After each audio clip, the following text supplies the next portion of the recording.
तो नमस्कार दोस्तों, आज मैं आप लोगों के लिए एक कमाल की वीडियो लेकर के आया हूं, जिसके अंतर्गत जो है मैं आप लोगों को साइबर क्राइम से संबंधित सभी तरह की जानकारी बताने वाला हूं कि किस तरह से ये क्राइम होते हैं, किस तरह से लोगों के खाते से पैसे उड़ जाते हैं, चाहे वो एक बैंक कर्मचारी हो, पुलिस अधिकारी हो, चाहे नॉर्मल टीचर हो, चाहे कोई सा भी व्यक्ति हो, उन व्यक्तियों के खातों से पैसे किस तरह से उड़ते हैं। तो उस तरह से हम इन सारे होने वाले घटनाक्रमों से किस तरह से बच सकते हैं और भारतीय संविधान में इनके लिए कौन कौन से नियम हैं, सजा की क्या प्रावधान है और अगर ऐसे क्राइम का हम शिकार होते हैं तो हम किस जगह पर शिकायत करेंगे।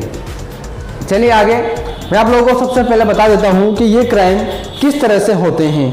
सबसे पहले तो जो है इन क्राइम को होने के कुछ तरीके हैं। कुछ तरीकों में सबसे पहला तरीका होता है कि आपको बैंक से रिलेटेड कॉल या मैसेज आता है। जैसा कि बैंक से कभी भी किसी भी कस्टमर को कॉल नहीं किया जाता, पर जो है साइबर क्राइम में लोगों को लूटने के लिए इस तरह के कॉल्स किए जाते हैं कि आपके खाते में इतने रुपए जमा होने हैं या इतने रुपए की लॉटरी लगी है या फिर आपको इस तरह की जॉब लगी है, तो आप अपने अकाउंट डिटेल दीजिए, साथ में आपके OTP दीजिए। तो हम जो है इन होने वाले क्राइम से किस तरह से बच सकते हैं। दूसरा प्रकार जो होता है वो लॉटरी का होता है कि आपकी इतने रुपए की लॉटरी लगी है, अपने अकाउंट डिटेल दीजिए, उस फला व्यक्ति से बात कीजिए।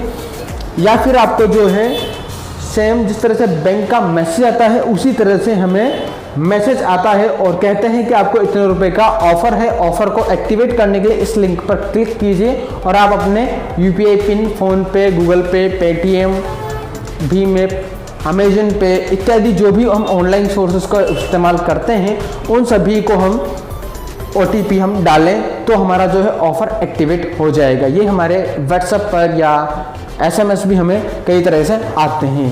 तो अब देखिए इसके अंतर्गत ये सारे चीज़ों के प्रकार जो आते हैं और कई बार कॉल आते हैं कि आपको इस तरह का ऑफर आया है, इस तरह से आपको एक्टिवेट करना है, या फिर कहीं दूर दराजों में बैठे व्यक्ति की आपसे इस तरह के ऑफर्स के बारे में जानकारी देता है, या फिर व्हाट्सएप इस तरह की रिकॉर्डिंग आती है। तो अब जो है हम इस तरह के हमें ऑफर्स आते हैं, कॉल्स आते हैं, तो हमें सबसे पहले क्या करना है। अगर हमें बैंक के नाम से कॉल आया है, किसी निश्चित संस्थान के नाम से कॉल आया है, तो हमें इस चीज़ के लिए घबराना नहीं है और सभी को गलत नहीं समझना है। सबसे पहले हमें उस निश्चित जगह पर उस व्यक्ति से जाकर के मिलना है, उसे कॉल पर बात करनी है।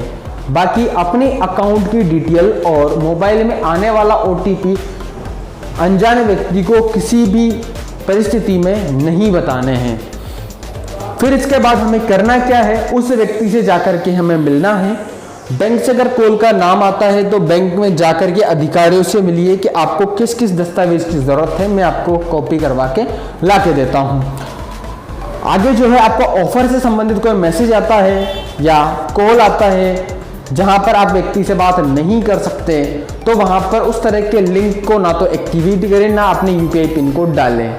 और किन्हीं जगहों पर से आपको अनजाने व्यक्ति से कॉल आता है जॉब के लिए, इन जगहों पर से, तो उन व्यक्तियों से सतर्क रहें।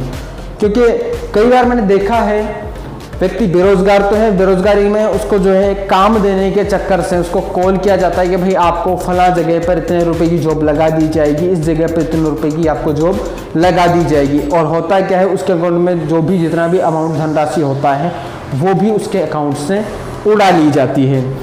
तो अब जो है वो लिंक हमें दिया जाता है, उस लिंक को कभी एक्टिवेट ना करें और उस लिंक पर क्लिक ना करें।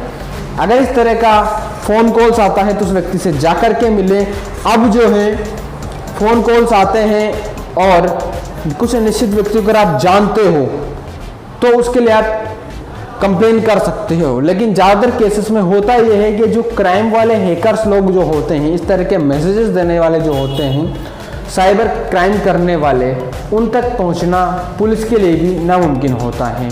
तो उसके लिए सबसे पहले तो इन सारे कंडीशंस को माने कि उन व्यक्तियों के जालसाजी में कभी ना आए।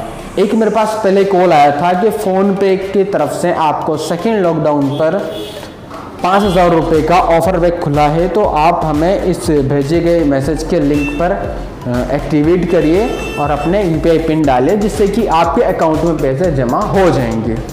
पहली बात तो ये कि अगर अकाउंट में या फ़ोन पे, गूगल पे में पैसे जमा करने के लिए चाहिए सिर्फ मोबाइल नंबर, और अकाउंट में पैसे डालने के लिए चाहिए सामने वाले व्यक्ति को अकाउंट नंबर, IFSC कोड।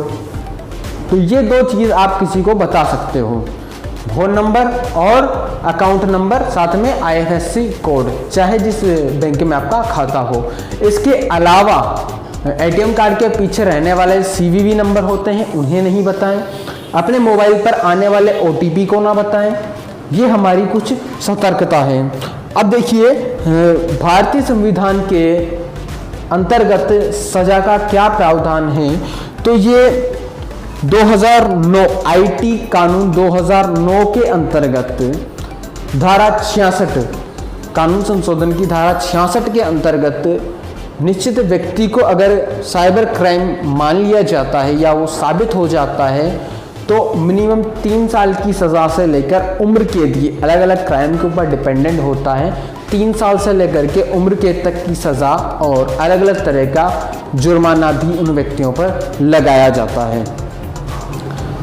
तो इसके लिए सबसे पहला जो है, हमें सतर्कता ही इसको बचाने के लिए प्रावधान है।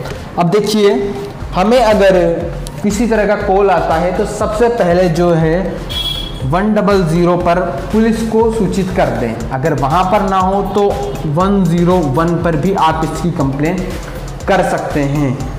और इसी के साथ में कुछ हेल्पलाइन नंबर इसके अलग से भी जारी किए गए हैं, ऑल इंडिया के 0892908347। ये ऑल इंडिया के लिए कंट्रोल रूम हेल्पलाइन नंबर है, जिस पे आप कॉल करके क्राइम से रिलेटेड इंफॉर्मेशन और कंप्लेन दर्ज करा सकते हैं। पुलिस को इस तरह की कंप्लेन दर्ज करने में समय लग जाता है, क्योंकि ये साइबर हैकर्स होते हैं जिनको ट्रैक करना बहुत ही मुश्किल होता है। अगर आपके पास इस तरह का कोई कॉल्स आता है, मैसेज आता है और आपको लगता है कि ये व्यक्ति हमारे अकाउंट से पैसे ले सकता है या गायब कर सकता है या इस तरह का कोई क्राइम हमारे साथ हो सकता है, तो आप इन नंबरों पर साइबर क्राइम सेल में जो है कंप्लेन दर्ज करा सकते हैं और उस व्यक्ति के प्रति कंप्लेन हो सकती है। Thank you. इस तरह आप इस चैनल को सब्सक्राइब कर लीजिए और बेल आइकन को प्रेस कर लीजिए, जिससे कि आने वाले सभी वीडियोस का आपको तुरंत नोटिफिकेशन मिल सके। इसी के साथ में कूल स्टडी यूट्यूब चैनल पर अगर आप हमारे न्यू मेंबर हैं तो इस चैनल को सब्सक्राइब कर लीजिएगा, वीडियो को लाइक एंड दोस्तों के साथ शेयर कर दीजिएगा, जिससे कि सभी व्यक्तियों को इस तरह की घटनाक्रम से होने पर उन्हें सहायता मिल सके और वो लोग सतर्क हो सकें। Thank you.